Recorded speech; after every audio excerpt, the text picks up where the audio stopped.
My daughter is joining the company, so I need you to resign. Today is your last day." Those were the unexpected words I heard from the president on the morning of the 15th. I was completely taken aback, unable to find the words to respond.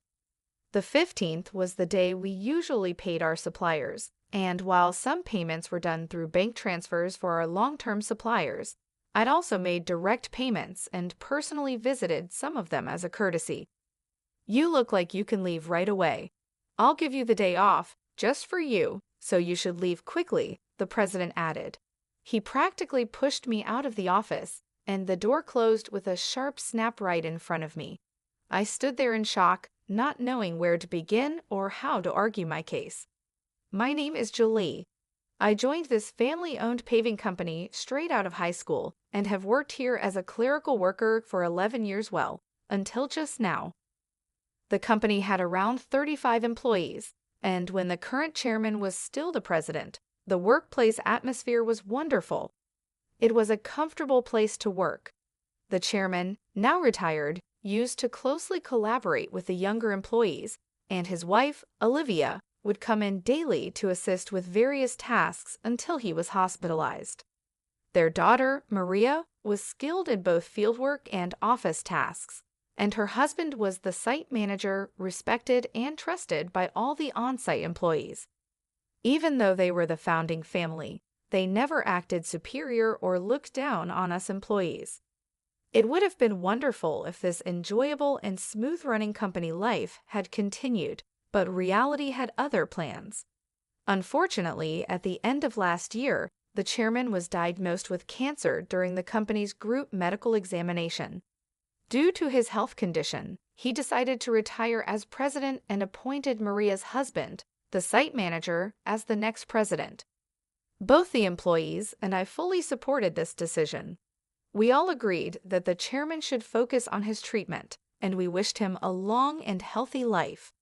However, things took an unexpected turn when the chairman's eldest son, Adam, suddenly showed up with his family. I had no idea where he had heard the news, but it turns out the chairman had another child besides Maria. This other child was Adam, who had been disowned about 27 years ago, and I had never known anything about it. According to the senior employees, Adam had been quite a troublemaker in his youth. He frequently got into trouble with the police, and every time something happened, the chairman and his wife, Olivia, would have to go and apologize for his behavior. After dropping out of high school, Adam got involved in multi-level marketing schemes and fraudulent activities, which eventually led the chairman to make the difficult decision to disown him. Despite being estranged from the family for a long time, Adam suddenly reappeared one day, pleading with his father, "Dad, I've realized my mistakes. Please forgive me." I was stunned to witness this unfold in our small company, where the president's office and the clerical room were essentially the same space. Adam expressed a strong desire to reconcile with his father and to work in the company, but given his troubled past, it was hard for anyone to believe in his sincerity. The chairman, deeply moved by Adam's plea, apologized to everyone in the company and asked, "I know about Adam's past, but I ask you to give him another chance." Maria and the senior employees, who were well aware of Adam's history of trouble, couldn't fully embrace the idea, but they also couldn't turn down the chairman's heartfelt request. So Adam and his family moved into the annex of the chairman's house. Adam became an employee of the company, and his wife took on household duties. I only saw their daughter once when she visited the company. She seemed to be a college student. The chairman truly believed that Adam had changed for the better after facing many hardships in life. Olivia was overjoyed to have her son back and often talked about how they would rebuild the company together as a family. However, problems soon began to surface. Adam insisted, "I'm the eldest son, so I should be the next president," which created tension between him, Maria, and the site manager. Although Adam tried to appear hardworking in front of the chairman, the truth was that he did very little. He frequently made demeaning remarks like, "Physical labor is for the workers," and "You're all just worker ants. Work silently." Naturally, his attitude made him very unpopular among the employees. Some of the younger workers even went directly to the chairman, saying, "I can't work under these conditions." Despite this, both the chairman and Olivia pleaded with everyone, saying, "We will talk to Adam about this. Please try to see the bigger picture." Unfortunately, due to stress or other reasons, the chairman's cancer suddenly worsened, and he was hospitalized 5 months ago. During this time, Adam made a bold declaration. "I am the president," Adam declared, despite many employees advising the chairman and Olivia to stick with their original plan of appointing the site manager as president. However, in the end, they chose Adam, their biological son, over their daughter's husband. This decision stirred up quite a bit of grumbling among the employees, who felt the chairman and Olivia were either blinded by parental love or losing their sharp judgment as they aged. The once harmonious atmosphere of the company became tense and uncomfortable. Tensions were high, and it was clear that the decision had caused a rift. Maria and the site manager, her husband, began working behind the scenes to keep the company running smoothly. This left me handling all the administrative tasks alone, a job that was once shared among Olivia, Maria, and me. Now, I often found myself working overtime, sometimes leaving so late that the date had already changed by the time I got home. Meanwhile, Adam seemed to have no interest in the responsibilities of running the company. He treated administrative duties as if they were effortless, spending his days at hostess bars, betting on horses, or gambling. My relationship with Adam, the new president, took a serious downturn over an issue with expenses. Adam had been using the company's credit card for personal dining and entertainment, and while I had overlooked it to some extent, this time the expense crossed a line. With apprehension, I handed the receipt back to him. "I can't approve this expense," I told him. "What? Why not?" he demanded. "This is for your wife's corrective underwear. It's not related to business, so it can't be expensed," I explained, trying to remain calm. Adam's face flushed with anger. "Don't challenge me. She's the president's wife. It's natural for her to dress well. This is a valid expense," he insisted. "No, that's not how it works. Your wife's underwear can't be considered a business expense," I stammered, struggling to comprehend how the president could justify a $7,000 expense for his wife's corrective underwear. His next suggestion left me even more bewildered. "Then let's turn selling corrective underwear into our new business venture. We'll categorize it as inventory, so it counts as an expense," Adam said, seeming pleased with his idea. I was at a loss for words. "We're a paving company," I managed to say, trying to make him see reason. "So what?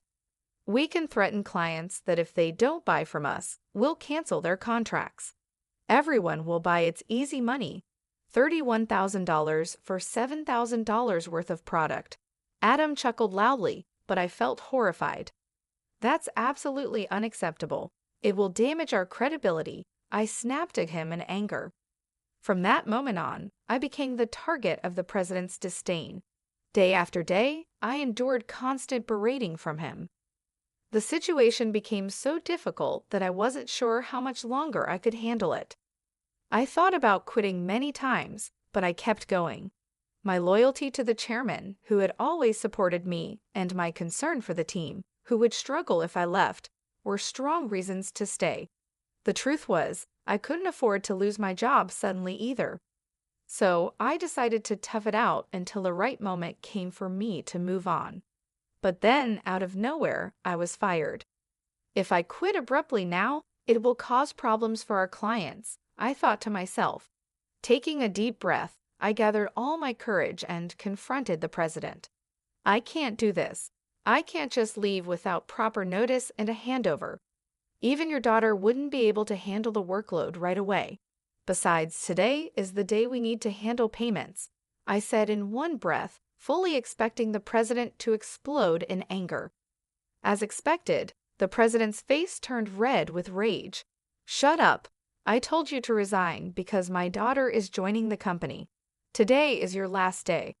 After the payment, let them wait until they come to collect it. There's no need to pay them upfront, he barked. Excuse me, isn't it normal to pay for something once you buy it? I was shocked and tried to explain it to him calmly, as if I were talking to a child. But the president responded with something so unreasonable that I couldn't believe he was serious. If that's the case, just threaten to switch suppliers. Tell them we won't make the payment this time, so they should give it to us for free. What? That's not something we can do, is it? I was so stunned that I couldn't find the right words to respond. You're completely useless. My daughter has a college degree. She can handle office work easily. As family, she won't question my expenses like you do. You're all talk and no action. We don't need someone like you in our company. Leave now, the president sneered. It was clear that he intended for his daughter to take over the accounting, so he could justify personal expenses as business expenses. Oh, is that so? Just remember, I won't regret this, I replied. I realized that words were useless at this point, and my patience had worn thin. I quickly gathered my belongings and left the company. Feeling sorry for our clients, I called Maria. Even though I knew Olivia and Maria were busy taking care of the chairman, this was urgent. I explained everything to her and trusted Maria to handle the situation. Once I left the company, I suddenly found myself with nothing to do.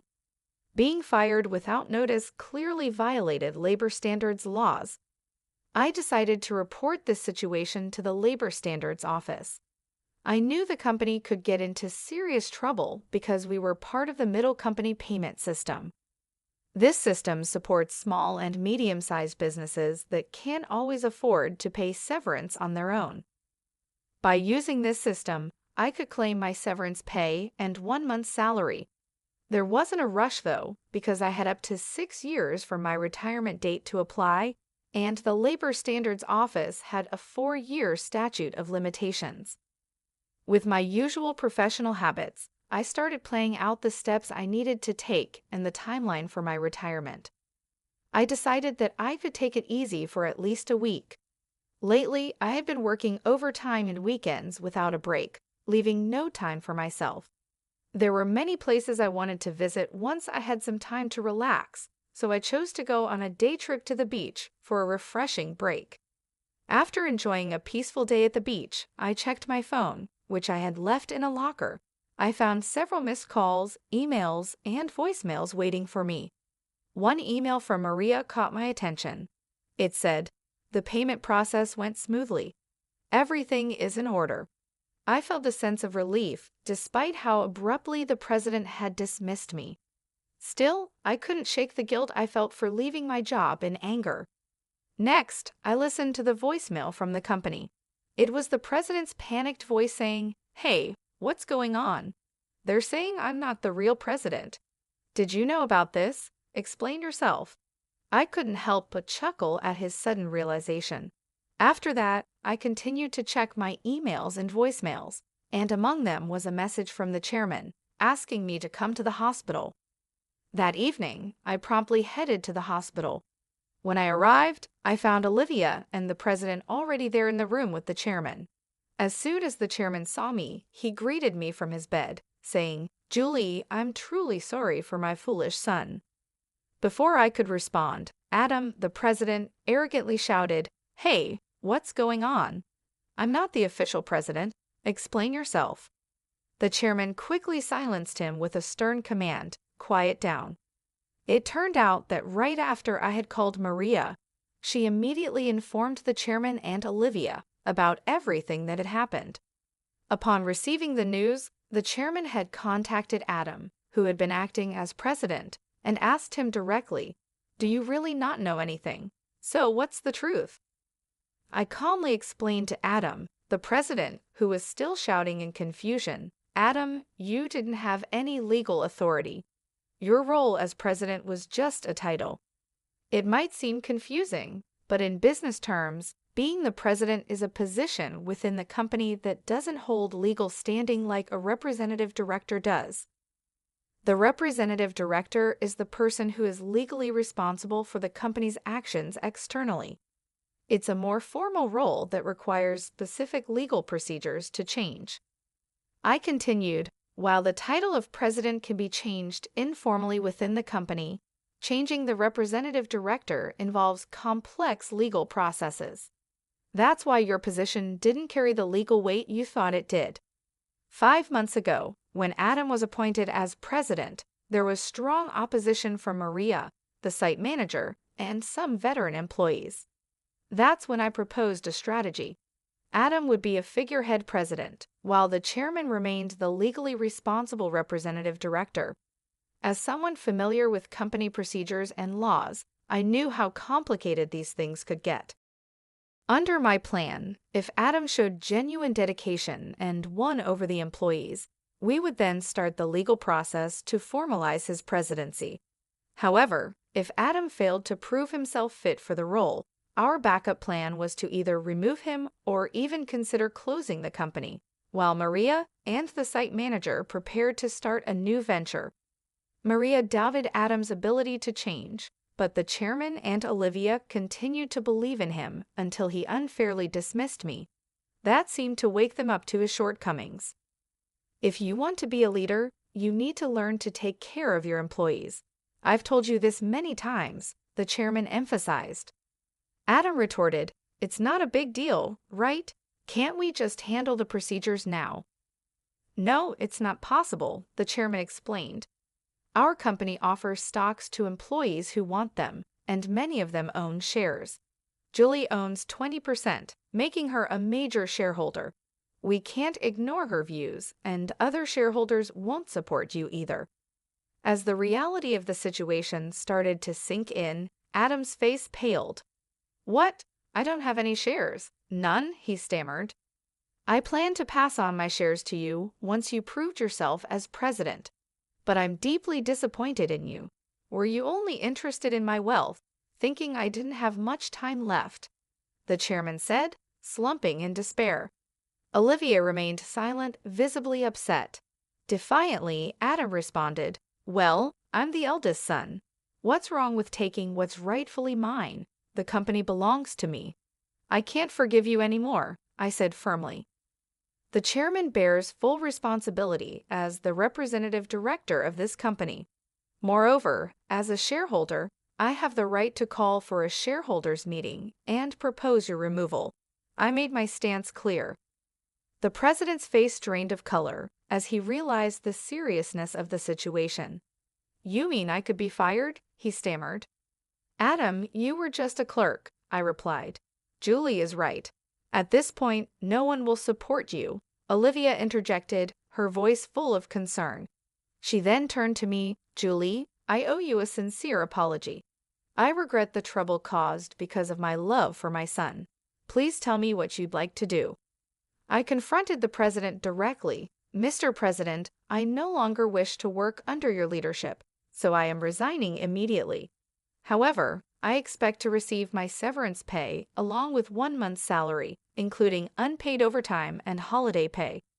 As a shareholder, I will also take action through the Labor Standards Office to remove anyone who is harmful to the company." As I spoke calmly, I noticed the president's complexion shift from pale to completely white. I continued, informing them that Maria had been actively visiting clients and successfully promoting our new company. Many clients had already decided to switch from our current company to the new one, and most of our employees were planning to follow suit. "That's impossible. I'll sue you," the president threatened, his voice cracking with desperation. But before he could say anything more, the chairman intervened firmly, cutting him off. "I am the representative director. You have no such authority," the chairman declared firmly. The president collapsed to his knees, and I felt a mix of emotions: regret, disappointment, and a strange sense of closure. "Mr. President, it's unfortunate that things had to end this way.